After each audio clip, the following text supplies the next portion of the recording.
जय कल्किराम शून्य संहिता चतुर्थ अध्याय पाठ नंबर 3। ज्योति ब्रह्म उदय हुई दृष्टि आगे दुरीत ध्वंस न हेब निर्मल दश दिगे महामंत्र मंत्र राजा चिन्ह करी भज श्री गुरु उपदेश मन मध्य मज एमंत साधना कुटी मध्य एक देश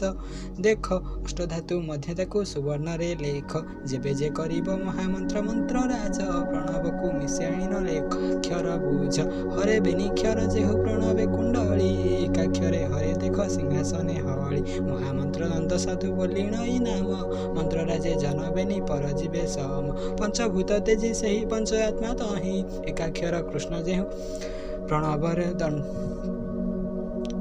प्रणव दंडक नीलांचले जगन्नाथ महामंत्र दीन ध्यान आत्मा से ही मंत्र मंत्र रे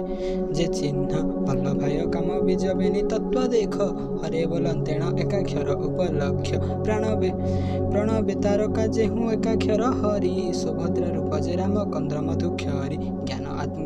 ज्ञान आत्मा से ही देख गोपी बेनिक्षर राम बीज बेनी गोटी से ठाव घरे घर हरि हर बोलंतेण प्रणव नाद बिंदु महामंत्र साम दाम ब्रह्म बिंदु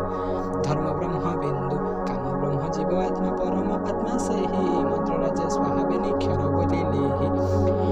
शिखी पुच्छ जोड़ा से ही एकाक्षर लेख नाम ब्रह्म ज्योति ब्रह्म बोली जे प्रत्यक्ष अष्ट ही मात्रा रे एक अक्षर को भजीव ज्योति ब्रह्म दर्शने दूरित हरिव महामंत्र मंत्र राजा सर्वज्ञ मूल नाम ब्रह्म भजिले जे नाश होई काल मंत्र राज बेनुआ न गति जे न होई महामंत्र भजिले जे पाप क्षय होई मंत्र राज भज आदि राम बीज देई दश मध्य दशाक्षर मंत्र बसाई बने तत्परे त्रय बीज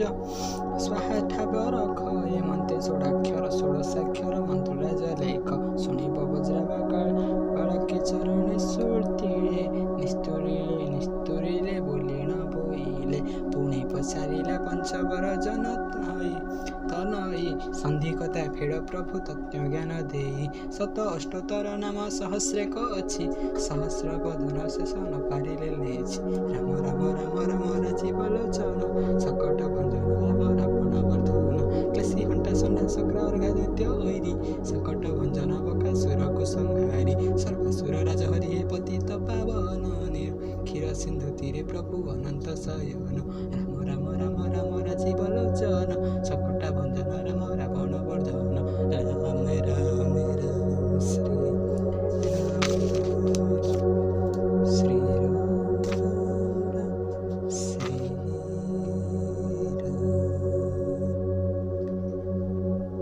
जय श्री राम जय कल्किराम।